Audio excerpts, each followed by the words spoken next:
It was my birthday, and I had just woken up when the door was kicked open. My wife, Chloe, grabbed me by the hair and snarled, "You thought you could run off with our daughter? Get on your knees." My daughter immediately switched sides, crying out, "Mommy, I don't want to go with Daddy. I love you the most, Mommy." It all started because my wife is the CEO of a major corporation. I'm a trophy husband who got famous by filming a TikTok series called The CEO's Husband. That is, until a man showed up at my door, telling me I was just a substitute for her first love. After 6 years of marriage, a new replacement showed up with a basket full of green fruit. Limes, green plums, and unripe mangoes. He said, "Chloe sent these. So very green, a fitting color for you right now." He told me I was just a stand-in, while he was the real deal, a man Chloe had paid to have surgically altered to be a 9/10 match for her first love. Chloe had even given him a company and was spending all night with him. I believed him. I asked my daughter who she wanted to be with, and she chose me. So that very day, I took our daughter and ran. At 10 in the morning, the doorbell rang. I opened it to find a familiar, yet strangely different, figure standing on my doorstep. Liam. He was the most brilliant of the many disadvantaged students my wife, Chloe, had sponsored. I'd heard he was a top student from the Annenberg School for Communication. He held several large fruit baskets, a brilliant smile plastered on his face. "Ethan, my man, I came to see you." I let him in. The mansion felt empty, with just me inside.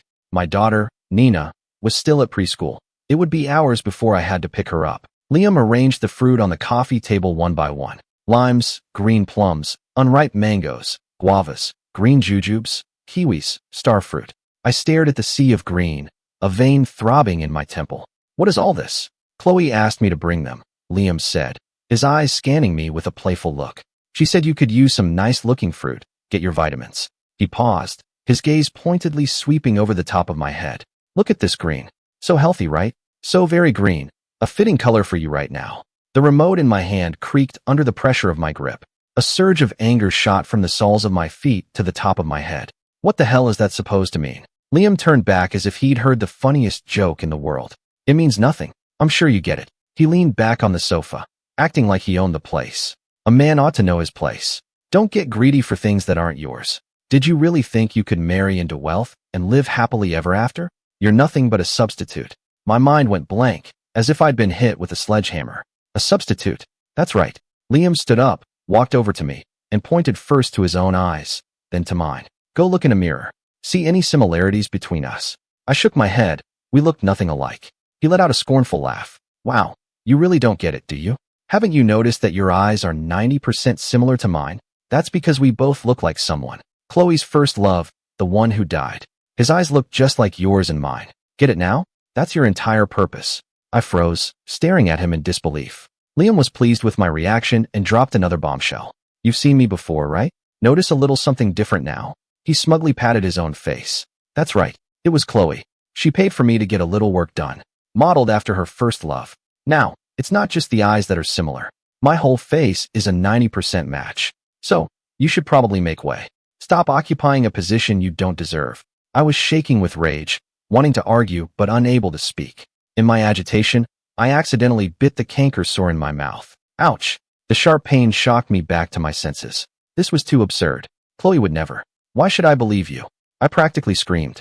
Liam smiled and slowly pulled out his phone. "You don't believe me? Chloe didn't come home at all last night, did she? Do you know why?"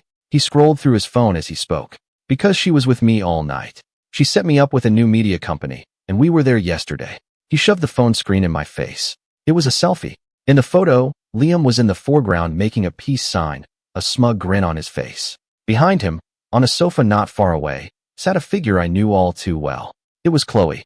Though it was a bit blurry, you could clearly see the word media on the wall in the background. "Go ahead, ask her if you don't believe me.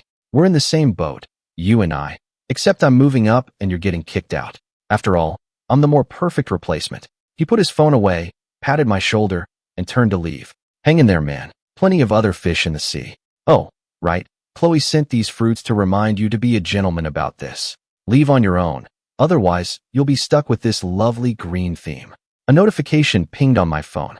It was from Liam. He had sent me the same selfie with him and Chloe that he had just shown me. Below the photo was a message. "Hang in there, man. I'm getting a head start." I stared at the photo, at Liam's peace sign and brilliant smile, which felt like two needles stabbing into my eyes. He left, and the mansion was once again silent. I collapsed onto the sofa, my mind a chaotic mess. A substitute? Me? How could I be a substitute? My thoughts rippled like a stone thrown into a lake, taking me back years ago. My family wasn't wealthy, but we were comfortable. My parents were both high school teachers, traditional and strict. Their greatest hope for me was to study hard, get a government job, become a teacher, and live a stable life. So when I got into Westwood University and got a girlfriend my freshman year, they cut me off without a second thought. Their reasoning was that college was for studying. No money meant no girlfriend, so she broke up with me. To make a living, and for a shred of pride, I started working part-time as a bartender at a bar near campus. That's where I met Chloe. She was clearly in a bad mood that night, sitting alone at the bar, downing drink after drink. Seeing she'd had enough, I offered a few words of caution. Fueled by the alcohol, she grabbed my wrist. "Hey, you're a college kid, right?" Her eyes were bright, a mix of drunkenness and mischief. "Where do you go to school? Want to hang with me? I could, take care of you." As she spoke, her hands started to wander, her finger tracing light circles in my palm. As a sheltered college guy, I'd never experienced anything like it, and my face turned beet red. Luckily, her best friend, Monica, showed up just in time and dragged her home. The next day, I got a call from her. Her voice on the other end was soft and sweet, apologizing profusely. She insisted on taking me to dinner to make up for it. I was going to say it wasn't necessary, but she was so persistent, a complete turnaround from the night before. I went nervously. Over dinner, we discovered we went to the same university. I was a sophomore, and she was a senior about to graduate. She didn't have to worry about her future like other students. Her father's company was waiting for her. She said she came to campus when she felt like it, and went to work when she wanted. I remember thinking the gap between people was bigger than the gap between people and dogs. After that, she became a regular on campus. She'd eat with me in the cafeteria and walk with me around campus. We naturally fell for each other. On her graduation day, she gave a speech as the valedictorian, shining brightly. At the party that night, she held my hand and introduced me to all her friends and classmates. "This is my boyfriend, Ethan. He's super handsome and so good to me." She kept praising me until I didn't know what to do with my hands. Later, I graduated too. With a wave of her hand, she signed off on my internship papers and had me work alongside her. I introduced her to my strict parents. She introduced me to her family. Her parents were very open-minded, saying all that mattered was their daughter's happiness. Everything went incredibly smoothly. We got our marriage license, got married, and a year later, we had our daughter, Nina. Our life together was always sweet. I remember one time we were on vacation in Santa Barbara, at a scenic overlook in Malibu. She insisted we go make a wish for our relationship. Afterwards, she looked at me seriously and asked, "Ethan, will we be together forever? Will we have our own kids?" I smiled and tapped her nose. "Of course, we'll be together forever. As for kids, if we can't afford them, you'll just have to support all three of us." She immediately puffed out her chest and patted it firmly. "No problem. My family's rich. I'll support you. You just have to be handsome." I joked back. "Then I'd be a trophy husband, wouldn't I? If you're ever not good to me or our kid, I'll just have to take the kid and run." The sweeter the memories, the more painful the reality. I snapped out of my reverie, feeling like a bucket of ice water had been dumped over me. Those moments I thought were born of love now seemed like a meticulously planned deception, all because my eyes resembled some dead first love. I picked up my phone and looked at that glaring photo. My heart sank, bit by bit. Liam was gone, and the mansion was terrifyingly quiet. I sat paralyzed on the sofa, zooming in on the photo again and again. Liam's brilliant smile, Chloe's blurry figure behind him, and that glaring word, media. I picked up my phone and, as if possessed, opened my TikTok account. Ethan's Trophy Husband Diaries, millions of followers. The profile picture was a photo of Chloe and me, her head on my shoulder, smiling like a kid. My most recent video was from 2 days ago. It showed me in the kitchen making her an elaborate soup, with the caption, "For my hardworking wife, a little something from your husband to recharge." There were tens of thousands of comments. "Ethan's serving up the romance again. When will I find a perfect husband like Ethan? So jealous. I'd gladly be a trophy husband for life." I looked at my smiling face on the screen and felt an overwhelming sense of irony. Perfect husband, sweet daily life. It was all a lie. I was just a carefully crafted clown, a substitute hidden from the truth. No, I couldn't just take Liam's word for it. I needed proof, something that would kill any last shred of hope. I didn't dare call Chloe directly. I was afraid of what I might hear, and even more afraid she would just lie to me. My finger scrolled through my contacts for what felt like an eternity before stopping on one name. Monica, Chloe's best friend, the one she'd known since they were in diapers. If anyone in the world knew Chloe best, it was her.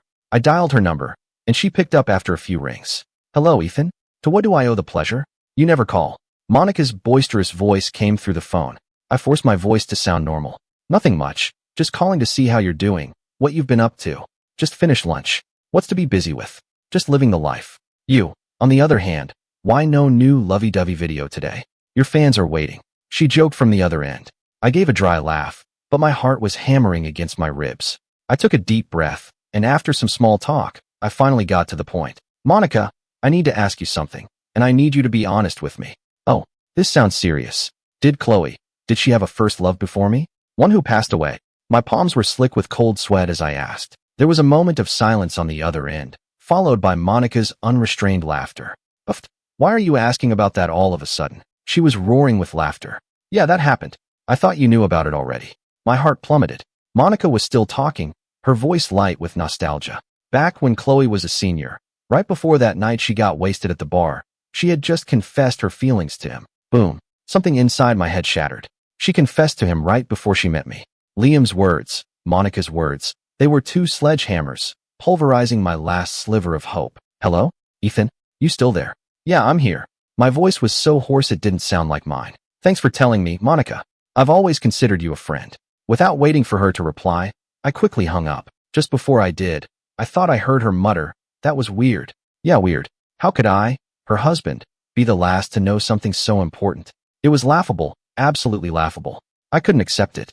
I just couldn't. With a trembling hand, I dialed the number I knew by heart. Chloe's. She answered, her voice cool and tinged with exhaustion. Hello? What's up? Chloe, hey, what are you doing? I tried to keep my voice steady, normal. At the office. In a meeting. I'm busy. What is it? Oh, well, someone delivered some fruit today. Limes, green plums, that kind of thing. I asked tentatively, did you send them? What about them? She asked back. Yes, I had them sent. Is there a problem? Not to your liking? You should eat them anyway. They're full of vitamin C, which is good for your canker sores. Her words were like needles piercing my heart. So she remembered I had canker sores. But right now, that concern felt disgusting. Was she concerned about me, or about a face that looked like someone else's? I mustered all my courage and asked the fatal question. Chloe, were you in love with your first love? The one who died. The other end of the line went silent. Every second felt like an eternity. Just as I thought she wouldn't answer, she finally spoke. I was never in love with him. He's dead, and I'm glad he's dead. Ethan, you are the only person I have ever truly loved. Hearing her firm denial, hearing her say she was glad he was dead, only made me feel colder. It was too fake. This wasn't an explanation. It was a deflection. She was guilty, and she was being stubborn. Her best friend had already admitted it, and still, she lied. I couldn't listen to another word. I get it, I said quickly and hung up. After hanging up, I stared at Chloe's name on my screen, and the world started to spin. I made it through the afternoon without eating a bite. My mind was a mess, filled with Liam's smug face and his poisonous words. But I had to go get Nina. On the way to the preschool, only one thought consumed me. I could lose everything else, but I had raised Nina for 6 years. She was my only non-negotiable. When I picked her up, Nina was like a happy little bird, chattering about her day. I stroked her hair, my heart melting. While waiting at a red light, I casually asked her, Nina, let me ask you a question. If you had to choose between mommy and daddy, who would you go with? Nina was playing with her fingers, but she looked up, her big eyes, so much like mine, showing no hesitation. I'd choose you, of course, daddy. You're the best daddy in the whole world. My heart felt like it had been struck by something, a mix of sour and full. I fought back my emotions and pressed on. But if you come with me, we might not live in a big house like this anymore, or go to such a nice preschool. And the food might not be as good. Would you still want to come? Nina's little brow furrowed as she thought it over seriously. Then she leaned over and planted a big kiss on my cheek. As long as I'm with you, Daddy, I don't care about any of that. Even yucky food tastes good if I'm eating it with you. That was enough. Her words were all I needed. Back home, I went into the kitchen and for the first time in a long time, cooked a huge meal. It was all of Nina's favorites, sweet and sour pork, cola chicken wings, and French fries. After dinner, I even took out the strawberry ice cream from the freezer that she always craved, but Chloe never let her have much of. Go on, Daddy says you can have as much as you want tonight. Watching my daughter's happy face, covered in cream, any lingering hesitation I had vanished. Things went exactly as Liam had said. For 3 straight days, Chloe didn't come home. Not a single call, not a single text. Liam, on the other hand, was like clockwork, sending me daily battle reports. They were all late-night photos of him and Chloe at the new company.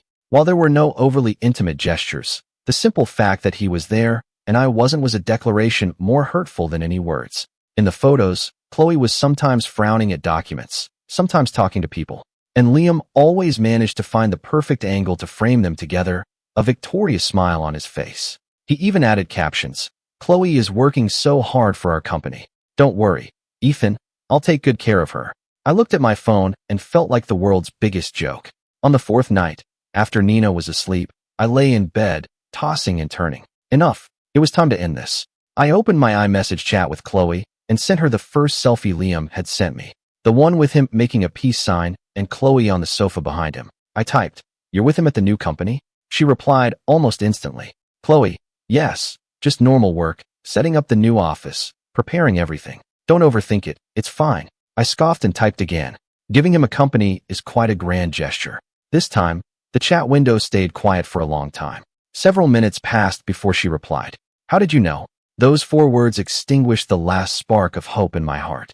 She was guilty. She wasn't asking how I knew she was with Liam, but how I knew about the giving a company part. So, in her mind, staying out all night, working with another man was nothing. But giving him a company was the secret she had to hide from me. I laughed at myself and sent one last message. "It's nothing. Going to sleep. Just heard it somewhere." I turned off my phone and stared at the ceiling, sleepless. If she wanted me to make way, then I would. No need to pretend to be deeply in love anymore. Ethan, was done playing this game. I stared at the chandelier on the ceiling all night. When the first ray of dawn squeezed through the curtains and hit my face, I sat up. Enough. Substitute. Making way, whatever. I was out. I tiptoed into Nina's room. She was sound asleep, her little lips puckered like a pink bun. I leaned down and whispered in her ear, "Nina, wake up. Daddy's taking you somewhere fun." Nina's eyes fluttered open, and she rubbed them. "Daddy, it's still dark." I lowered my voice, making it sound as enticing as possible. "Want to go to a place where you don't have to go to preschool, where you can ride horses every day and eat lots and lots of ice cream?" "Preschool." Nina's head cleared instantly, and she shot up in bed, her eyes wide. "Daddy, are you serious? No more school?" "Of course." I winked at her. "What's the point of school? Come be a TikTok star with your dad. We'll go to Montana, take a month-long vacation, and have the time of our lives, okay?" "Okay." Nina's face lit up with a brilliant smile, more excited than if she'd gotten a huge Christmas present. Mission accomplished. Like secret agents on a mission, we quickly packed our bags. I stuffed 2 large suitcases full of our clothes, her toys, and my streaming equipment, leaving nothing behind. In the living room, I found a notepad, grabbed a pen, and scrawled 2 words, "Gone." Forget it. I casually tossed the note onto the coffee table, right on top of the pile of green fruit, feeling that those 2 words were incredibly cool. Before leaving, I took the SIM card I'd used for 6 years out of my wallet and snapped it in half without hesitation. Goodbye, Chloe. Goodbye to this gilded cage that had imprisoned me for 6 years. On the way to the airport, Nina was glued to the window, chattering excitedly. "Daddy, are there bison in Montana?" "Yes." "What about bears?" "Those too." "Wow. Can we bring a bison and a bear home to live with us?" I smiled and stroked her head. "No, sweetie, they have their own homes. Just like me, it was time to find a home for Nina and me. We flew first class to Montana. It was the last time I would use Chloe's money. As the plane took off, the powerful thrust pushed me back into my seat. I looked out the window at the shrinking city below, feeling not a trace of nostalgia, only an unprecedented sense of liberation, a feeling of just letting go and relaxing. 2 hours later, we landed at Bozeman Yellowstone International Airport. The moist air, fragrant with grass and earth, hit my face, and I took a deep breath, feeling like my lungs had been cleansed. We were staying at a rustic lodge I had booked online in a small town. The owners were a kind, middle-aged couple.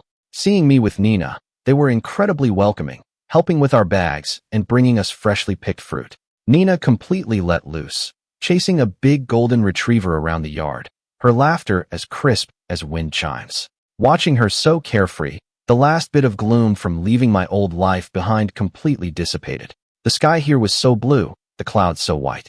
Nina and I stood in the lodge's yard, looking at the distant mountains, and everything that came before felt like an absurd dream. "Daddy," Nina said, pulling my hand and looking up at me, "it's so pretty here. I like it here. I knelt down and pulled her into a hug.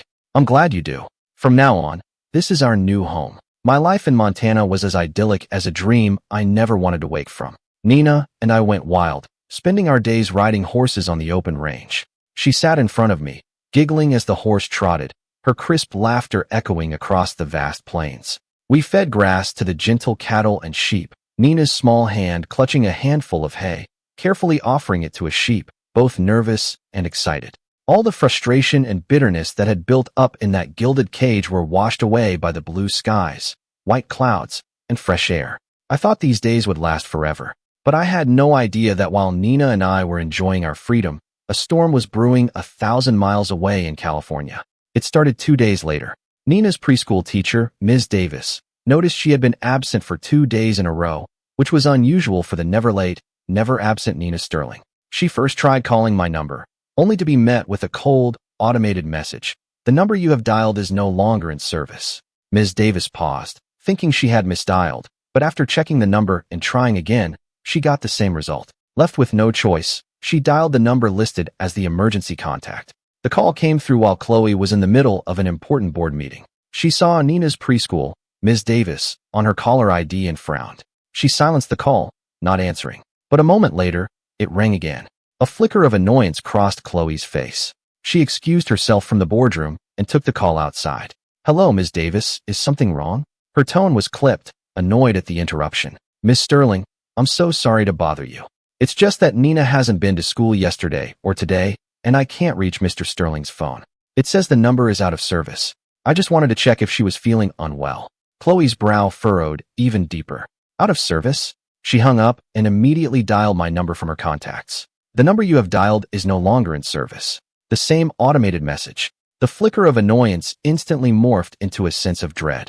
She quickly opened iMessage to text me, only to be met with a red exclamation point. You have been blocked by this user. The color drained from Chloe's face. Forgetting the meeting entirely, she grabbed her car keys and bolted, her heels clacking frantically on the polished floor. She sped home, the feeling of unease growing stronger with every mile. The mansion door was unlocked. She pushed it open to a dead silence. Ethan? Nina? She called out, but only her own echo answered in the empty house. She ran upstairs, first to Nina's room. It was neat, but some of Nina's favorite toys and clothes were gone. Her heart sank. She stumbled into our master bedroom. In the walk-in closet, my side was empty. My everyday clothes were gone, not just 1 or 2 items, but most of them. The 2 large suitcases we kept in storage were also missing. Gone. The word slammed into Chloe's heart.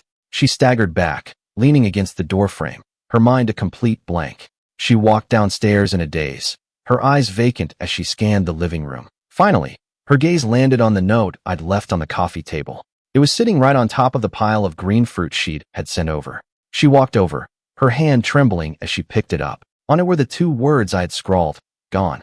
Forget it. In that instant, all the worry, confusion, and unease exploded in Chloe's chest, transforming into a towering rage. Her knuckles turned white from gripping the heartless note, crumpling it. Ethan! A roar erupted from her throat, laced with a tremor she didn't even recognize. Has your social media fame gone to your head? You dare pull this runaway dad stunt on me? She was shaking with fury, her beautiful face twisted in anger. You better hide well, she seethed, each word squeezed out from between clenched teeth. Because if I find you, I swear I'll have you kneeling on a keyboard until you beg for mercy.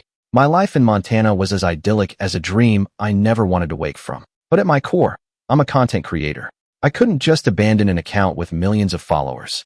More importantly, I wanted to document my new life with Nina. So, I took out my streaming gear and camera. The camera captured the clear blue sky and the endless plains. I filmed Nina and me riding across the range, her small body bouncing with the horse's rhythm. She was so happy she waved her hands wildly, her crisp laughter carrying far across the open space. I also filmed us by the campfire in the lodge's yard, getting ready for a barbecue. I fumbled with starting the fire, smoke making my eyes water, while Nina laughed so hard she couldn't stand up. This was all new content, completely different from my old videos. Before, I was the CEO's personal chef, the man who revolved around the kitchen and Chloe. Now, the man on camera was Nina's father, a free, living person. I edited the footage together, setting it to a light, folksy tune. The video opened with Nina's innocent, beaming face. It ended with a shot of us sitting side by side on the grass, our silhouettes watching the sunset. By the time I finished editing, it was dark. The barbecue grill in the yard was smoking, the skewers sizzling over the charcoal, fat dripping and sparking in the flames. I cracked open a beer and poured Nina a glass of milk. "Nina," I said, taking a sip of the cold beer, feeling refreshed, "tomorrow is Daddy's birthday. Aren't you going to get me a present?" Nina was gnawing on a chicken skewer, her mouth covered in grease. She heard me and tilted her head, thinking for a moment before saying with a troubled look, "But I don't have any money." I teased her, "No money, no present. That'll make Daddy sad." Her eyes darted around. Then she leaned in and gave me a big, loud kiss on the cheek. "Then I'll give Daddy a kiss as a present." The greasy feeling of barbecue sauce spread across my cheek. I pretended to wipe it off with a disgusted look. "Your mouth is all greasy. I don't like this present." In reality, my heart was bursting with joy. This was better than any expensive gift Chloe had ever given me. Seeing my disgusted face, Nina pouted, "Well, if you don't like it, there are no other presents." I burst out laughing, pulling her into a hug and kissing her forehead. After the barbecue, I lay back in a lounge chair, took out my phone, and watched the video I had just edited, nodding in satisfaction. I titled the video, "Leaving the Past Behind, Starting a New Life with My Little Girl." Without a second thought, I hit upload. As a creator with millions of followers, the video's stats started climbing immediately. But I didn't pay much attention, tossing my phone aside to catch fireflies with Nina. I had no idea that while Nina and I were cheering over a few fireflies, my video was causing a massive stir online. The comments section exploded. "Whoa, did Ethan get a divorce? That title is packed with drama. Leaving the past behind. Does that mean leaving his CEO wife? Finally, Ethan's standing up for himself. That's a real man. Am I the only one wondering where this is? The scenery is gorgeous. Drop the location." Of course, among those comments was a special visitor. 1,000 miles away in California, Chloe saw the video too. She was one of my followers, so when the notification popped up, she clicked on it. When she saw Nina's beaming face and my look of utter relief, her fingers tightened around her phone. She paused and zoomed in over and over, scrutinizing every detail like a detective. Finally, her eyes locked onto a single frame. It was a shot of Nina and me in front of the lodge. In the background were several rows of distinctive bamboo fences and a uniquely shaped stone mill. She immediately opened her laptop and typed a few keywords into the search bar. Montana, rustic lodge, bamboo fence, stone mill. Images flooded the screen. She patiently scrolled through a few pages, and then, suddenly, her pupils contracted. A promotional photo for a lodge showed the exact same bamboo fence and stone mill from my video. She clicked the image, and below it were the lodge's name and address. "Found you." A smile crept onto Chloe's lips. Nina and I were exhausted from playing. I slept soundly. The early morning Montana sun filtered through the curtains, warming my face. I groggily turned over, feeling a small, warm body snuggling against me. It was Nina. Her little arm was draped across my chest, her face flushed from sleep, her lips smacking as she dreamed of something delicious. I smiled, my heart filled with a soft warmth. Today was my birthday. No expensive gifts, no fancy party, but having my daughter by my side, this moment of peace, was enough. Just as I was about to drift back to sleep, a series of loud, frantic knocks echoed through the room. Bang, bang, bang. The sound was heavy and forceful, as if someone was pounding on the door with their fists, making the whole wooden door tremble. Nina, who was in my arms, jolted awake, her little body shrinking into me as her voice trembled with tears. "Daddy, someone's knocking. They're knocking so hard. Is it a bad guy? Don't sleep." Her small hands clutched my pajamas, her body trembling. The sudden noise jolted me awake, my sleepiness vanishing. A surge of irritation followed. I patted Nina's back comfortingly while grumbling towards the door. "Who is it? Can't you knock a little softer? Seriously, can't even get a good night's sleep on my birthday." The moment the words left my mouth, there was a loud crash. The sturdy-looking wooden door was kicked clean off its hinges from the outside. Wood splinters flew as blinding sunlight flooded the room. A familiar figure, silhouetted against the light and radiating a terrifying aura of rage, stood in the doorway like a god of war. I had just sat up, my mind still foggy, before I could even see the person's face. The figure moved. In a few quick strides, she was at the bedside, and I felt a sharp pain on my scalp. A powerful force grabbed me by the hair, yanking me out of bed. I saw stars as I was dragged into a pathetic kneeling position on the rug beside the bed. A bone-chilling cold spread from my head throughout my body. I finally saw her face. It was my wife, Chloe. Her beautiful face was pale and frosty. Her eyes, which I had once loved so deeply, were now burning with a furious fire, as if she wanted to devour me whole. She looked down at me, each word squeezed out from between her teeth, an undeniable command.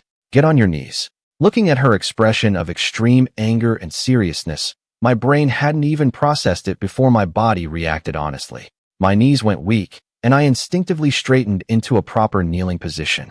Words tumbled out of my mouth uncontrollably. Honey, I'm sorry. Don't scare the child. Calm down. Calm down. You need to calm down. My voice trembled, a fact I didn't even realize myself. Scare the child? Chloe sneered, her laugh colder than winter ice. You're the one who ran off with her, and now you're telling me not to scare her? If I hadn't come, I wouldn't have a child anymore. Her voice rose, sharp with fury. The child I carried for 10 months. You monster. You just kidnapped her. The child I carried for 10 months. You monster. You just kidnapped her. I didn't kidnap her. I mumbled, my voice weak and dry under her verbal assault. Nina said she wanted to come with me. She didn't want to be with you. Before I could finish, the little traitor who had been cowering behind me on the bed made her move.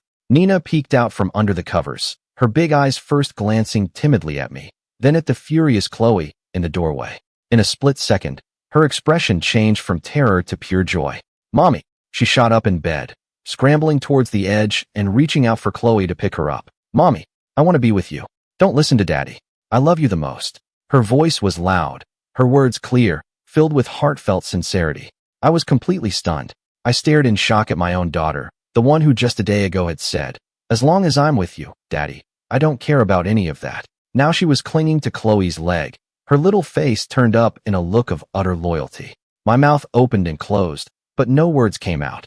My heart felt like it had been stabbed by this little girl, and I didn't know whether to laugh or cry. The frost on Chloe's face melted slightly, replaced by a look of victorious satisfaction. She bent down, scooped Nina into her arms, and kissed her cheek. That's my good girl, Nina. Holding Nina, she glanced down at me, her tone dripping with contempt. Unlike some ungrateful creature, I felt my face burn with shame. Chloe finally let go of my hair, her voice still cold and emotionless. Stop kneeling. Get up. We're leaving. As if granted a pardon, I scrambled up from the floor like a defeated rooster. Leaving? Was she taking me back? Well, after a stunt like this, it was only fair she dragged me back for an interrogation. I rubbed my numb knees and quickly said, Chloe, just let me pack my things. I'll be right with you. It won't take long. After all, I brought a lot of clothes. I couldn't just leave them here. Chloe, still holding Nina, looked at me as if I'd said the stupidest thing in the world. Pack what? You want to pack? She shot me a look as cold as ice. Are you looking for another beating? If we pack, where will we stay tonight? I froze, my packing motion suspended in midair. What did she mean? I asked cautiously. We're not going back. Chloe rolled her eyes at me, a familiar expression of 7 parts annoyance and 3 parts disdain. We're not going back. Did you forget it's your birthday today? You want to spend it traveling. My mind went blank. Birthday? Right, it was my birthday. With all the drama, I had completely forgotten. A wave of indescribable emotions washed over me, a mix of shock, joy, and mostly, confusion. I instinctively straightened up, like a soldier awaiting orders. Understood. Today's mission is to accompany Her Majesty on an outing. That day, we went to Flathead Lake, wandered around downtown Kalispell, and ate local specialties. Nina clung to Chloe the entire time, like a triumphant little general. Every now and then, she'd look back and make a face at me, her eyes clearly saying, You're losing, Daddy. I followed behind them like a puppet, my emotions a tangled mess. Back at the lodge that evening, Nina was exhausted and fell asleep the moment her head hit the pillow. The room was silent, leaving just Chloe and me, and the atmosphere grew tense. Chloe sat in a chair by the bed, her daytime fierceness gone. She sat with her arms crossed, her eyes watching me quietly in the dim light. Her gaze made my skin crawl, so I spoke first. Thanks for today for my birthday. She didn't respond to that, instead asking out of the blue. Ethan, do you feel incredibly wronged? My heart skipped a beat, but I said stubbornly, no. She scoffed, her voice full of ridicule.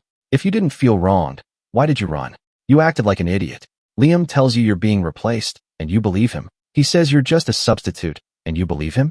And then you pull this runaway dad stunt on me. Her barrage of questions left me speechless, my face turning red and pale. Seeing my frustrated expression, her gaze softened a bit. If my best friend Monica hadn't called me, telling me what a fool you were for asking her about my first love, she continued. I would have never known that even idiots can get jealous.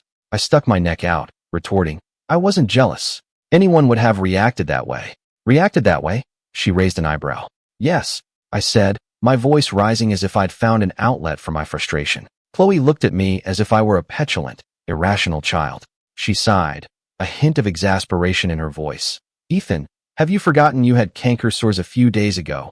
So painful you couldn't even eat? I froze. Those fruits are rich in vitamin C, which is good for canker sores, she said, enunciating each word as if teaching a first grader. I told you to eat them because they're good for you. What kind of nonsense were you thinking? My mind went completely blank. So that was it. I opened my mouth, but no words came out. My face burned as if I'd been slapped. And what else? Chloe wasn't done with me. What else made you feel so wronged? The dead first love. I was so choked up I could only respond with silence. Seeing my silence, she laid it all out for me. All right, I'll tell you the truth. When I was a senior in college, I did confess to him. My heart sank again. And he said yes that same day, she continued, her voice turning cold and disgusted. And what happened? That very night, he took his flashy sports car out for a spin with some girl who came out of nowhere, got into a car crash, and they both died on the spot. I looked up, shocked, staring at her in disbelief. So, when I told you I was glad he was dead, you thought I was lying? A deeply sarcastic smile touched Chloe's lips. Let me tell you, that was the most honest thing I've ever said in my life. He was a disgrace. Disgusting. The moment I confessed, he cheated on me, then got himself killed. It was all over the news. Can you believe the bad luck? She grew more agitated as she spoke, her chest heaving. That's why I was so angry and frustrated that I went to that bar to drink. And that's when I met you. I was completely frozen. All my anger, all my feelings of being wronged, in that moment, dissolved into a huge sense of absurdity. I wasn't a substitute for a first love.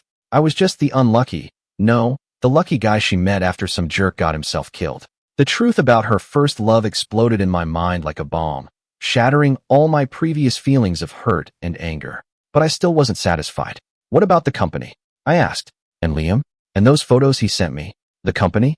Chloe raised an eyebrow, looking at me like I was the world's biggest fool. She paused, as if choosing her words, then dropped an even bigger bombshell. That company is yours. Yours? My mind buzzed, and I went completely numb, wondering if sleep deprivation was making me hear things. What do you mean, mine? Your birthday present, Chloe said, as if it were the most obvious thing in the world.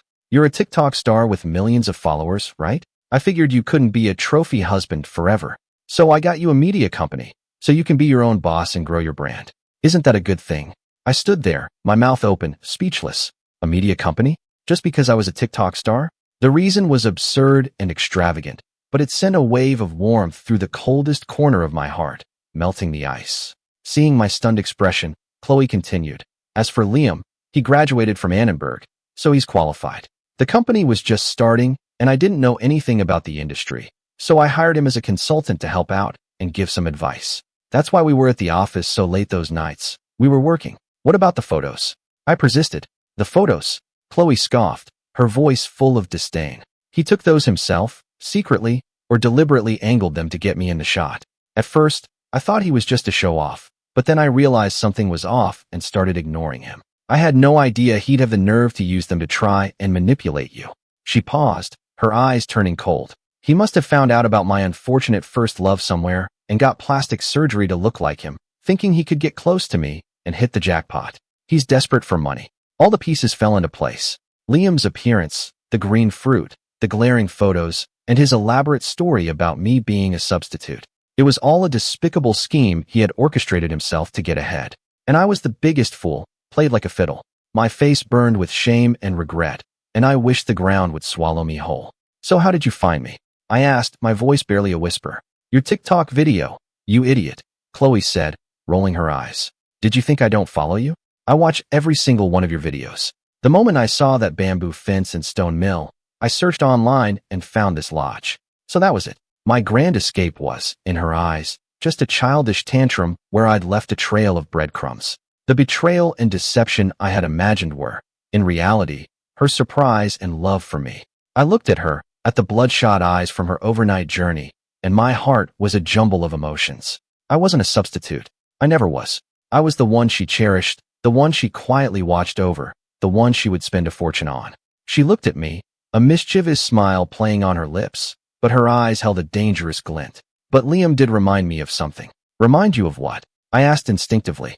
That there are wonderful places in this world like psychiatric hospitals. My mind went blank, her words psychiatric hospital, hitting me like a ton of bricks. A chill ran up my spine. The anger I felt at being deceived and manipulated was instantly replaced by a sense of fear. I swallowed hard, my voice dry. He's not going to get out and come after me, is he? A person who could meticulously plan plastic surgery and fabricate an entire story to deceive me had to be psychologically twisted. Chloe looked at my cowardly expression and smirked, as if looking at a country bumpkin. He's in for a rough time now, she said casually, as if it were nothing. I had him committed to a psychiatric hospital. I was completely stunned, staring at her in shock. Committed? Is that even possible? Why not? She said, crossing her arms and looking at me expectantly. He handed me the evidence on a silver platter. Why wouldn't I use it? Seeing my confused expression, she patiently explained. He got plastic surgery to look like my unfortunate first love to get close to me. Isn't that obsessive? He deluded himself into thinking he could replace you, even believing my company was for him. Isn't that delusional? He used a few secretly taken photos to twist the truth and manipulate you. Doesn't that sound like he has paranoid tendencies? With each question, my heart sank a little further. What I had thought was just a case of a terrible person, she had framed as symptoms for commitment. I just found a professional doctor and described the situation to them exactly as it happened. The doctor naturally made the most professional judgment. Her tone was calm, but held an undeniable power. Besides, he's an orphan with no family or friends to vouch for him. I felt a chill run down my back. This woman, when she was ruthless, she was truly ruthless. Chloe saw my stunned expression and suddenly smiled slyly, leaning in to ask, Ethan, let me ask you, do you know how to prove you're not mentally ill? The question stumped me. I answered without thinking. I'd find a doctor and tell him I'm not sick. Chloe burst out laughing, a laugh tinged with pity. You fool. The more you frantically try to convince a doctor you're not sick, the more they'll think you are, and they'll write in your chart, patient is agitated and in denial of their condition. She paused, then said, as if delivering a verdict, and then they'll increase your dosage. Boom. I felt like my entire worldview had been shattered. It was a perfect, inescapable trap. I looked at the woman before me, smiling like a sly fox. For the first time, I saw her not just as the wife who could be playful and pouty, but as a queen with immense power, who could solve any problem for you. An unprecedented sense of security enveloped me. I opened my mouth, but only one sentence came out.